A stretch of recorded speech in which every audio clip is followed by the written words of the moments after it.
We begin today in the bottom of Chav Beis Amud Beis, 3 lines from the bottom. Ha-noises ha-medris, noises ha-truma. If you're carrying something which is tamei, you could also carry truma as well. We're not afraid that it'll become tamei. Avaloyes ha-kodesh. But you can't carry something tamei in one hand and then kachim in the other hand because we're afraid it could become tamei. Sagt the Gemara, kodesh my time aloi. What should be the reason why you can't carry kodesh in your hands if it's in 2 separate hands? Let's say you're carrying a barrel of wine which is kachim, and in the other hand you have some garment which is tamei. So why should we be concerned that anything's going to happen here? Answers the Gemara, mishum ma'aseh shaya. There was an incident that actually happened, and from then they made this gzeira. There was an incident with somebody. He was transporting a barrel of wine from one place to another. Now, when we speak about a barrel of wine, it's usually a klicheres, an earthenware barrel of wine, which does not become tamei if you touch it from the outside. It's only tamei if the tumah enters into the interior of the keli. Now, what happened? This person was a zav, or he had a sandal, which was a medris. The sandal, the shoe that he was wearing, was tamei of a zav, and a lace of the shoe snapped. V'notla, and he held it in his hand. And then v'nicha al pichavis, he wanted to free his hand, so he placed this lace that was tamei on top of this barrel, and v'nafla laverachavis, and this lace which was tamei fell inside the barrel, and v'nitmis, it became tamei. By Susha Amru, that's exactly the time when they made this gzeir, and they said, ha-noises ha-medris, noises ha-trumeh, person that carries something that's tamei is allowed to carry trumah as well, avaloyes ha-kodesh. But you can't carry kodesh, anything that's kachim, together with, in the other hand, holding something which is tamei. Fragt the Gemara, based on this story, ihachi trumah nami, shouldn't we make the same gzeir for trumah as well? This could happen, that you can place it on the barrel and it'll fall inside. Answers the Gemara, Homani, who's our Mishnah going according to? Rab Chananya ben Akavyehi. It's Rab Chananya ben Akavye's opinion. The Omar, Rab Chananya ben Akavye says regarding a different gzeira, which the Gemara will now bring, that over there, in that gzeira, Chachamim made the gzeira very specifically, only like the story that happened that was the cause for the gzeira. And the Gemara first says the facts, and then it brings the story. That Lo Asru ele biyarden ubesfina. The gzeira that they made was only regarding going over the Yarden River and in a boat. Why? Because that's how the story happened. So the point the Gemara is answering over here is, because this incident that happened was with a barrel of kachim, so they made the gzeira only for kodesh, not for truma. Now, what exactly is this gzeira that's based on this story that happened in the Yarden and on a boat? Maihi, what is this? The Tanya we learned in the Brayse as follows. The gzeira of Chazal was, so first it brings the Tanakama, and then we'll come to the Chananya ben Akavya. So the Tanakama says, La yisa adam mechatas, a person should not transport the waters of the paraduma, of the eifechatas, or the ashes that's used from the paraduma, v'yavirem, and transport it biyarden, over the Yarden River, or bisfina, or in a boat, v'lo yamed b'tzad, and also he should not stand on one side of the river, v'yizrekem l'tzadacher, and throw it over the water to the other side. Don't have it float over the water.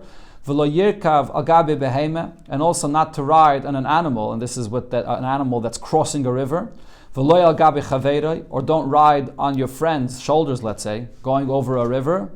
The only way you could transport it, that is, through water, is if if when you're going through the river, you're walking on the bottom, it's shallow water and you can walk through. Aval maviran al gabe yagesha. So another way also, actually, if you're going through the river, is you're going over a bridge and you're standing with your feet on the bridge itself. Ve'ena chayshish, and then you don't have to be concerned. Now he adds another detail. This is not only true, even though in the beginning he mentioned about the Yarden, but it's echad Yarden. This gzeira that they made, not to transport the waters or the ashes of the paraduma, is true about the Yarden, and it's also v'echad sharanaris. And they also made this gzeira regarding transporting it over any river. So the point that Rashi explains, the point here is that Tanakama holds anytime your feet are not on the ground, anytime you're floating on the water, or it is floating on the water, you're on top of riding on someone else's shoulders, or on an animal, or on a boat, that's when they made the gzeira. But if your feet are on the ground, whether on a bridge, or whether in the shallow water, on the ground in the bottom of the river, then they did not make the gzeira of transporting it over the river. Now Reb Chananya ben Akavya says, no, this Gzeira is much more specific, much more limited. Loi Asru, the whole entire Gzeira was only Ela b'Yarden, if you're crossing the Yarden River, ubesfina, and only in a boat. Why so limited? Ukamaisa shahaya, because this whole Gzeira was based on a story that happened. So since me'ikar adin, this is not asr b'chlal, so they made the Gzeira very specific, like the story that happened. My Maisa shahaya, what is the story that happened? Rav Yudah said in the name of Rav as follows: Maisa b'adam echad. There was a story with an individual. Shoyamaver mechatas ve'efechatas. He was transporting the water of the paraduma, the ashes of the paraduma, b'Yarden. The story happened in the Yarden, ubisfina, in a boat. And v'nimtza kazayis meis tachav bekarkisa shosfina. Then they discovered that there was a kazayis of the dead body that was there stuck at the bottom of the boat, and therefore the water, the ashes of the paraduma that was above it became tameh. So at that time they made the gzeira and they said, Lo yisa adam echatas, a person should not carry the waters of the paraduma or ve'efechatas, or the ashes of the paraduma, ve'yavirein b'Yarden b'sfina. The gzeira was specifically for the Yarden and in a boat. So not in any other way. If you're floating it on the water, or if you're floating on another animal, or any other way, if it's not exactly like the story happened, the gzeira doesn't apply.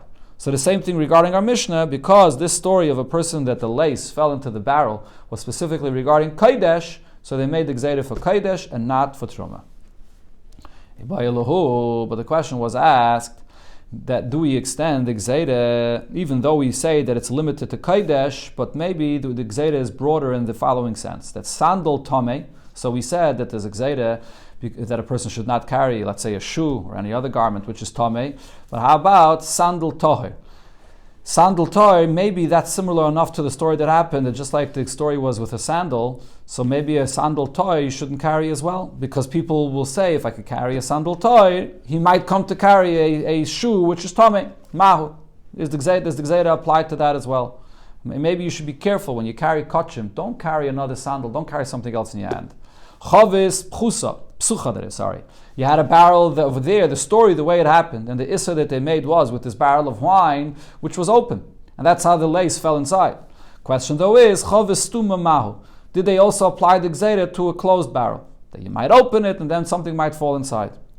A third question. Avar v'nasa mahu. The gzeira was not to carry something that's tameh together with kodesh, but what's if you did carry and nothing wrong happened? Nothing tameh fell inside the barrel, it did not become tameh. So what's the halacha now? Do we say that the kodesh remains tahor, or once they made the gzeira, so b'di'evet, I say that it becomes tameh, because you didn't. The gzeira was that even b'di'evet it becomes tameh. So the Gemara doesn't answer the first two questions, the first two yibayis here, but it answers the third one and it brings a machlekes. Rab Ila said, "Ava v'nasa tameh." If even b'di'evet you were over and you carried the tameh in one hand and the kodesh in another hand, it will be considered tameh. This is all of course with the Rabbanon, a gzeira of Chazal that it becomes tameh.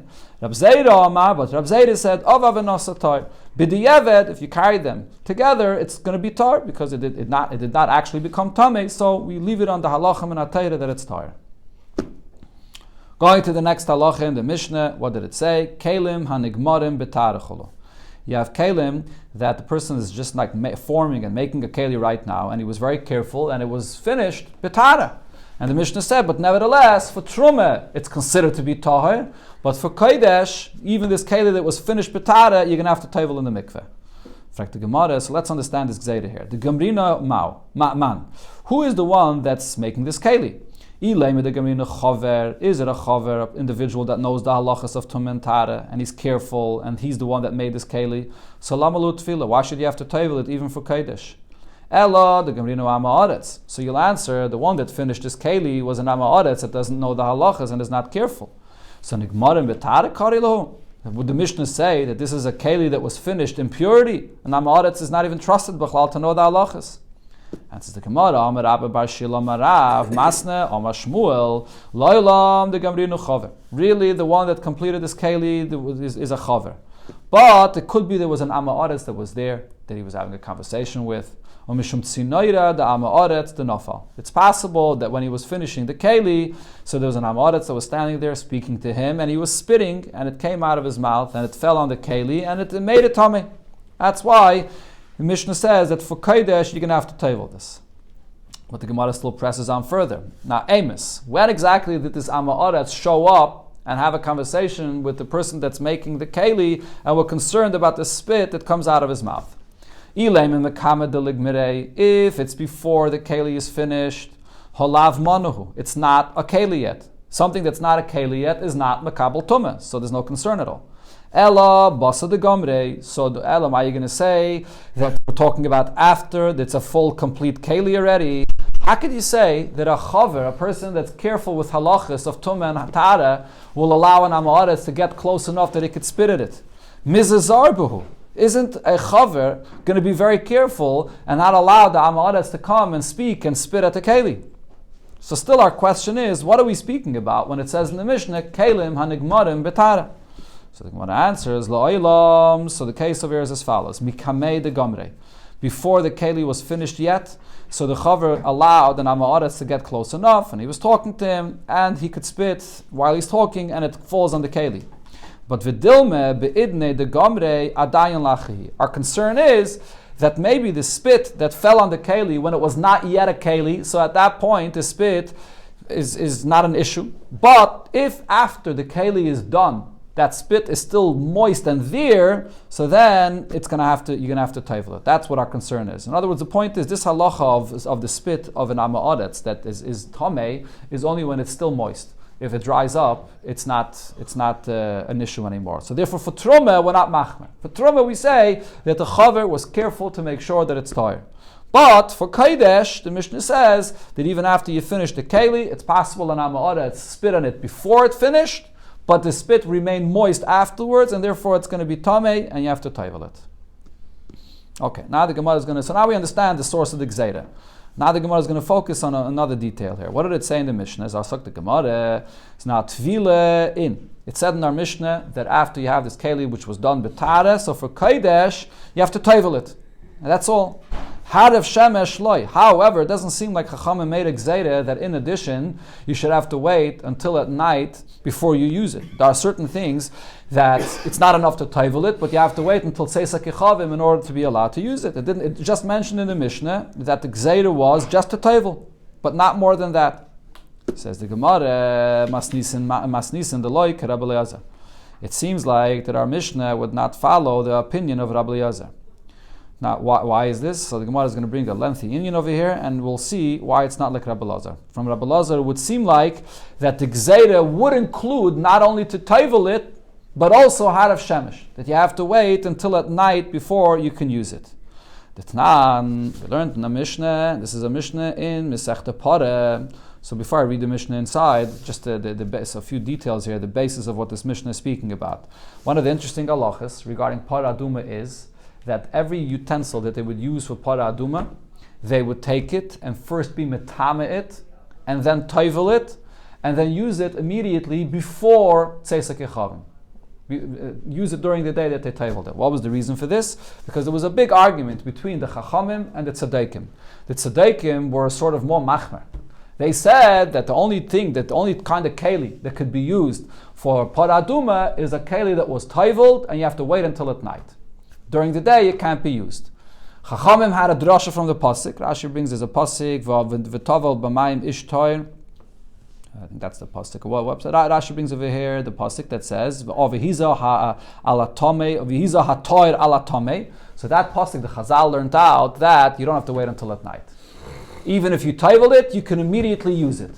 So now, this became a whole big thing. In order for Chachamim to disprove the tzaddikim, which was a very big objective by the Chachamim, to show the tzaddikim that they're wrong, the utensils that they use for Parah Aduma, they would take it, be metamit, and taivel it, and make it a point to use it before sundown, to show the tzaddikim that they're wrong. That's the basis of this Mishnah. Okay, now let's see inside what happens here.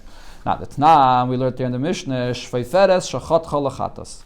A shveiferes, which is a straw, or maybe like a small tube, that was cut, you were cutting it in order to prepare it to be used as a utensil for the water of the chatas. You're going to store the water of the chatas inside of it. So now, Rabbi Eliezer says, Yitbel miyad. So you immediately go and taivel this shveiferes, and like I said, like they would always take every keli that they used for the Parah Aduma, they would taivel it, and then not wait until sundown. So Yitbel miyad, it says you can taivel it right away, And you don't have to be metamid. You can just toivel it and then use it. Rabbi Yeshua says, Yitma v'achakach yitpail. No, you have to do like they always did regarding the utensils used for a paraduma. First, you have to be metamed. Take let's say a sheretz and make it tameh, and then you toivel it, and then you use it right away before sundown to disprove the tzedekah. Right, exactly. The tzedekah were more machmer, so Chacham wanted to disprove them. So now, this is the Mishnah there. The Gemara is going to explain what's the pshat in this machlokes here. V'havinan ba, the question over here is, the chotcha man, who was preparing this utensil? Who was cutting it that it should be a good tube to be used? If the one that's preparing it is a chaver, a person that's careful with the matters of tumah and tara, so then lama li tefillah. Why does it have to be toivled all together? So this is really a question on on Rabbi Eliezer, right? Rabbi Eliezer said that you prepare it and then you just toivel it right away. What's the point of toiveling it right away? It's not even tameh at all. The whole point was that something that's tameh, they would toivel it and use it before sundown. But if a chaver is the one that prepared it, what's the point of this tefillah altogether? Ve'ela, so rather the chotcha ma'aretz. What is that Mishnah talking about? That this utensil, this tube that was being prepared for the paraduma, an amaretz is the one that prepared it. And therefore, if an amaretz prepares it, it's tameh automatically. So frek the Gemara, so now the question is on Rabbi Yeshua. Bahal, leme Rabbi Yeshua, yitma v'yitpoel. If it's an amaretz that prepared it, Rabbi Yeshua would say that it's necessary to go ahead and be metamit and then be toivel, hatami v'kai. It's automatically tameh by the fact that an amaretz is the one that prepared this. That was the question asked on that Mishnah. So basically, the Gemara is asking the question, B'manav shacht. What's the pshat on this machlokes between Rabbi Eliezer and Rabbi Yeshua, whether you have to be metamid before or not? So the same Manda Amar gave the same answer like we said in our Mishnah. He said the same pshat over there. Over there, who prepared this tube? A person that's a chaver. Is careful. But what are we concerned about? We're concerned about the spit of an amaretz that could have fell on this tube. And again, the Gemara clarifies the same point as we clarified before. At the nafal emes, when exactly did the spit of the amaretz fall on this tube? If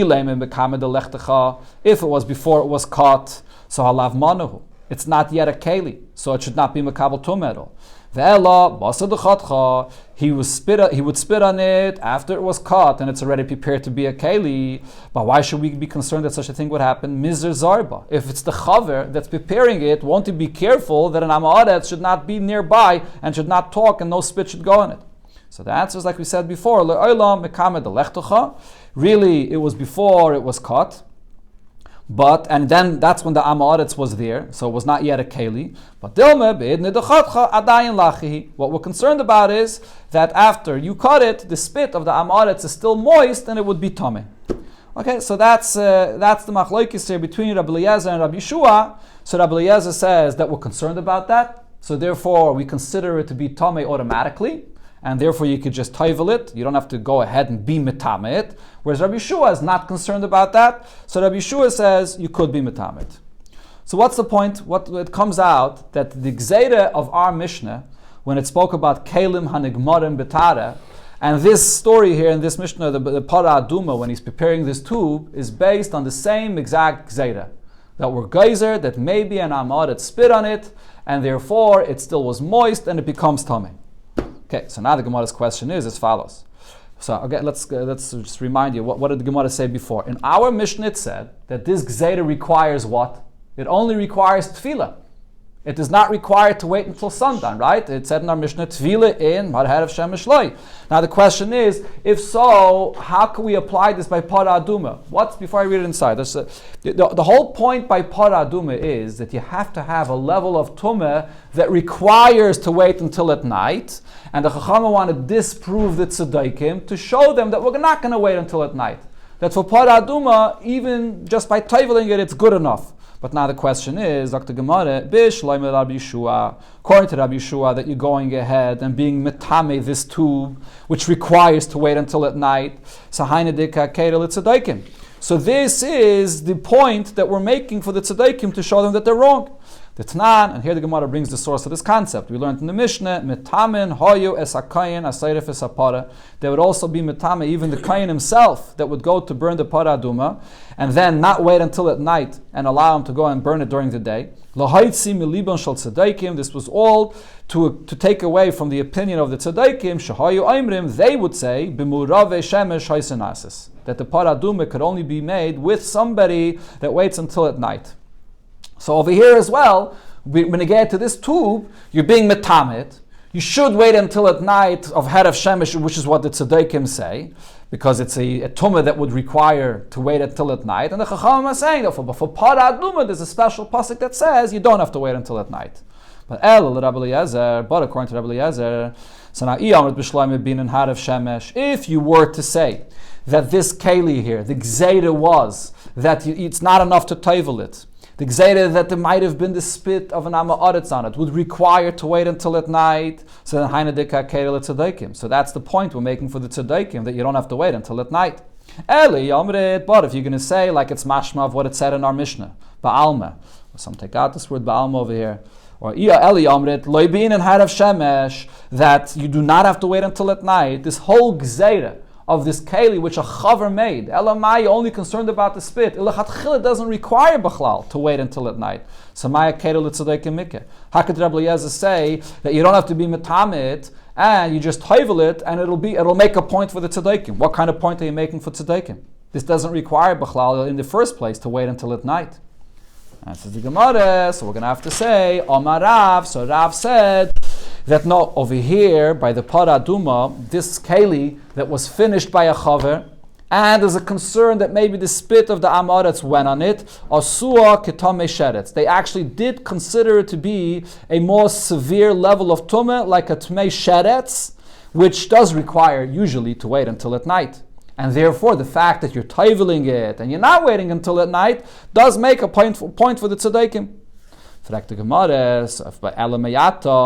so, that they made this, they consider this to be tamei, like something that touched the sheretz. If so, leitatame adam, so it should not make a person tamei. And Allah metanya, why did we learn in a braisa that it will make a person tamei? It says there in the braisa, chaytcha umadbila, the person that's cutting this tube and the person that immerses this tube into the water of the para aduma, to put the water of the para aduma inside of it, Ton Tvila. He himself has to be toivel as well. Why does he have to be toivel? Because the tube itself is considered to be tameh. And therefore the person that touched this tube becomes tameh. So, but the question is, what did we just say? What level of tumah did Chachamim make this tube? They made it a level of tumah of tmei sheretz. The halacha is that something that becomes tameh from a kli sheretz, from a sheretz that is, which is a rishon l'tumah, does not make a person tameh. That's the klal by the halacha of a sheretz. Rashi here brings the sources for this, that there is no tumah for a person when you touch something that touched a sheretz. So if this is only tameh, a tmei sheretz, why would the person that was cutting this become tameh? So the Gemara changes. Ve'ela, so we'll have to say, asua ketmei meis.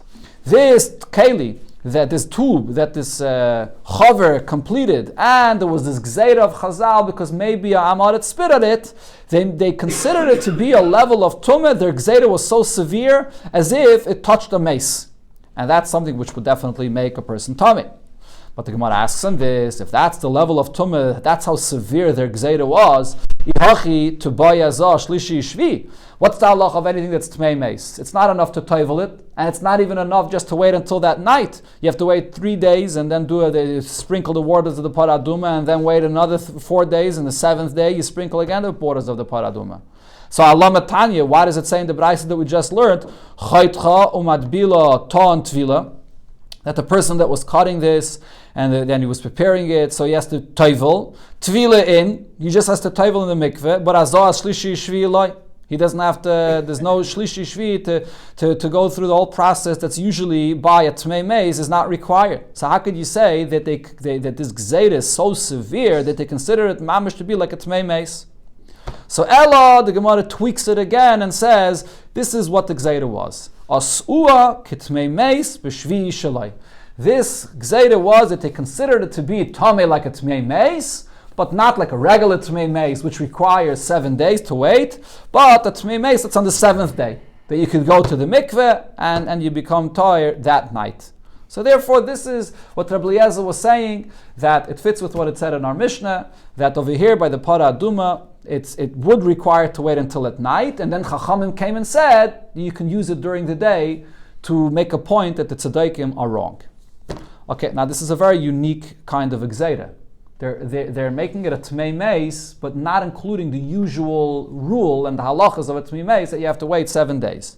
So the Gemara now brings and asks on this that that we have another brayso that says Chachamim did not make Gzeiris in such a kind of a way, but by Paraduma, not. In fact, the Gemara, but what Tanya, we learned in a brayso regarding Paraduma. There's all kinds of chumras that the Gemara made, that the Chachamim made for Paraduma. But the brayso says, Me olam lechitshu davar bepara. From all the Gzeiras Chachamim made regarding Para Aduma, they never invented a Gzeira which you don't find such a kind of a halacha b'chlal regarding any other Tum and Tara. So over here, basically what we just said is, Chachamim invented this new concept, that it's a Tmei Meis, but it doesn't require 7 days. So how could that be? Amar Abaye, so Abaye explains, no, what that brayso means something else. Shaloi Amru, they did not invent a tumah as follows, that kordem metame, that your kordem and axe will become tame, metame meishav, that it will become tame by sitting on it. Okay, now what's this concept? This is what it says by a zav that sits on something or lies on something or steps on something makes it tame. But the rule is it has to be designated for sitting or designated for lying on it. If you take just any kind of a keli and the zav decides to sit on it, it's not tummy. Let's see the source. So the Kedetani we learned in the Braise v'hayoshev ala keli, a zav that sits down on a keli that so it will not become tummy. So yachol kofa saw v'yoshev ala, you took a bowl that's the size of a saw and you sat down on it, or a tarkiv, you took a bowl that's a little bit of a smaller size and he sat down v'yoshev ala, he sat down on it. You hate tummy, so I would think that it would be tummy. Tamud loymar v'hayoshev ala kli. So the pasuk says he sits on a kli asher yeshiv olav. Then the pasuk says again asher yeshiv olav. Then it becomes tameh yitma. That becomes tameh. What do we learn from this pasuk? Mi shemiyuchad liyeshiva. Something that is designated for sitting on it, a chair, a bench, a couch, or anything like that. Yatzazeh, that excludes a bowl or an axe or whatever else or whatever other utensil it is, which is not designated for sitting on it. That's something that we would tell him, this is a utensil that's needed for work, for something else. Get up and allow us to do our work for this. That's a rule that it says by Zav. There's no tumah by something that's not designated for sitting on. So what the Gemara is saying is, it's this kind of a rule that Chachamim by Para Aduma did not create a stringency to say that by Para Aduma, even if a Zav sat on an axe, for Para Aduma it'll be considered tumah. That would be inventing a totally new concept that does not exist in the Torah. That Chachamim did not do. But the point that we said before, that they invented a Tmei Meis that's on the 7th day, that's not mamish inventing a new concept that doesn't exist. The concept of Tmei Meis exists in the Torah. There's 3 days, there's 7 days. So over here, they made it Tumah at the end, the 7th day. That concept exists. Elamai, they minimize the strength of the Tumah as if it's already on the 7th day. So that's not a chiddush that is considered to be like a whole new concept that Chachamim created that you don't find anywhere in the Torah. Okay, let's go on to one more thing that it said in the Mishnah. Hakeli mitzaref mashe b'toichai l'kodesh aval loy l'truma. So it said in the Mishnah that you have one big keli, and there's a bunch of different things inside this keli, and the tumah touched one item in the keli. So for kodesh, everything in the keli will become tumah right away. But for truma, it won't. For truma, I'll say what you touched becomes a rishon l'tumah. Another item near it touches it, and it becomes a sheni l'tumah, and the next item becomes a shlish l'tumah. It's not all considered to be one thing. What's the source for this? Minan Emili, Rab Chanan. So Rab Chanan says, the Makra, the pasuk says, Kaf achas asar azov melei ketayris. By the karbanis of the Nisim, so they had a kaf, they brought a big bowl or a big spoon that was filled with ketayris. So what do we see from there? Hakosov asay l'chomash bekaf achas. The Torah uses the term kaf achas to tell you that all of the ketayris that's inside this big spoon is considered to be one entity. Therefore, if part of it becomes tamei, all of it becomes tamei together. Fragt the Gemara, Masav Rav Kahana. Rav Kahana asks the question, and the point of the question here is going to be that we see in a braise that this entire tumah that they made regarding everything that's in the bowl, that it becomes one, was Gzeira Midrabanan. It's not Minat Torah. Here we're bringing a pasuk, which makes it meaning that it's Minat Torah. So the braise says, Hoisif Rabbi Akiva. Rabbi Akiva added more than what the Tanakama said, which was Rab Shimon. The Gemara is going to quote soon, Rab Shimon ben Pseira. So he added more than what Rab Shimon said, that regarding the same subject that we're speaking about, regarding when you have kachim that's inside of one keli, hasayles, if you have a bunch of flour that's inside of one bowl, or hakteires, you have kteires that's inside of one keli, v'halavaina, which is also there on the shulchan, the frankincense that they put on the shulchan, v'hagachalim, or the coals that they took from the mizbeach for the kteires, shem nagat tful yaim b'miktsasai, a person that's at tful yaim, he's tamei. So if he touches some of it that's inside of the keli, pasal es kulai. He's going to make everything else in the keli tamei. Now v'ha derabanani. What Rabbi Akiva is saying there, he's saying that this is a gzeira midrabanan, that everything in the keli is going to become tamei. It's not learned from a pasuk minat Torah. How do we know that it's only midrabanan? Because what Rabbi Akiva is saying is following what it said in the beginning there. What did it say in the beginning? Hey, Rab Shimon ben Beseira said, Al efer chatos, on the ashes of a chatos, shenogat tamei b'miktsasei, a person that's tamei touched part of it, shetimes kulai, that it makes it all tamei. And the Ketani, on that it says, Haisef Rabbi Akiva. Rabbi Akiva adds the same thing regarding kachim, regarding the soiles or kteires or levaina, which are different scenarios of kachim. So how do we know that what Rab Shimon ben Beseira said is not Minat Torah, is only a Gzeira Midrabanan? Because Rab Shimon ben Beseira is talking about the ashes of a chatos. The ashes of a chatos cannot be learnt out from the pasuk that we brought before. The pasuk of Kaf Achas says by kachim. It does not say by paraduma. So if Rabbi Akiva is saying what he said, following what Rab Shimon ben Beseira said, so that means that Rabbi Akiva is telling me that this is not learned from a pasuk. It's all Gzeira Midrabanan. So how could we say that what it says in our Mishnah is learned from a pasuk and it's Minat Torah? So the Gemara answers, Amar Rav Shlakish Mishum Bar Kapara, that it depends. Leinitzracha elo l'shiyare mincha, only for shiyare mincha. The Eiraisa, so shiur mincha means when you have the leftovers of a mincha, right? What happens is you bring the carbon mincha and you have everything inside of a bowl, and then after you take the kaimitz, after you take that part off that goes in the mizbeach, now you have the leftovers that are kayin kirit. And with those leftovers that are inside this bowl, it doesn't have to stay inside this bowl. Kayin can take it and eat it and do whatever he wants with it. So the rule is as follows, that the Eiraisa tzadech likli hakli mitzarfai. So Minat Torah, if you have kachim that needs to be in a keli, so then when it's inside that keli, the keli will combine it all to become one. She'ein tzarech lekeli, but if it's something that does not need a keli, ein kli mitzarfei. So then the keli does not combine it all together as one.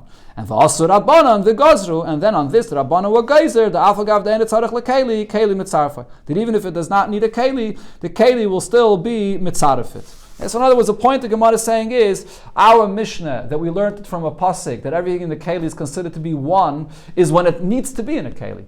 So then it makes it as one. But, even Minat Torah. But Rabbi Akiva mentioned Seiles, Kteires, Levaina, and Gechalim. These are all things that don't require a keli anymore. If it does not require a keli anymore, then Chachamim was still geyser, that as long as it still is in the keli, it should all be mitzaref as one. Let's just finish this Indian because it's mamish, it's in the middle of an Indian here. So the Gemara finishes off and says, Tainach Sailas. What you just answered is true about the flour of a mincha, that after you took off the part that goes in the mizbeach, it doesn't need to be in the keli anymore. But ketayres or levaina, maya kilameima, what's with the ketayres and the levaina that has to be in a keli? So over there, Rabbi Akiva still said that it's only midrabanan. So how could he say it's only midrabanan if we have a pasuk that anything that needs to be in a keli will be one, even Minat Torah? Amar Rav Nachman, Amar Rabba Baravua, even here there's a distinction. It depends what kind of a keli it is. Kogain shetzavran al gabe kartavla. If he placed the ketayres or the levaina on a keli that's like a flat board, like a flat leather keli that has no sides to it, that is containing it inside. So Minat Torah yesh lo toich mitzaref. The pasuk that we learned it out from before, where it said kaf achas, kaf is talking about like a spoon or a bowl, that there's an inside. So that will combine it to be as one. Ein loy toich, but if it's just like a flat board, and that's where you put the ketayres or the levaina on it, ein mitzaref. It will not combine it as one. So Rabbana v'tiknu, and the Chachamim came and they were misakin, dafagav the ein loy toich, even if it has no inside, it's just a flat board, mitzaref, that it combines it as one. Okay, so that's the pshat of here. So the Gemara is saying that in our Mishnah, it was speaking about a keli that has an inside, and it still needs to be used as a keli, and therefore that's learned from a pasuk. Rabbi Akiva was talking either about things that don't need a keli anymore, or even those kachim that need a keli, but it's just a flat keli. And therefore, that's only a gzeire midrabanan. Now the Gemara says, Uplige de Rab Chanan. This Uplige de Rab Chanan, that is, ad Rab Chia bar Abba. The drasha that Rab Chanan brought and explained pshat in our Mishnah, that our Mishnah is based on a pasuk minat Torah, he argues on what Rab Chia bar Abba said. Am Rab Chia bar Abba, am Rab Yechanan, me'edusei shel Rab Akiva nishnes mishnezu. This braisa that we brought from Rab Akiva, that this whole thing is exeire midrabanan, that's the pshat in our Mishnah as well. He didn't make this distinction that our Mishnah is speaking about a keli that it needs to be in a keli and it has the sides of a keli. Our Mishnah was actually speaking about the same case as Rabbi Akiva, which is only a gzeire midrabanan.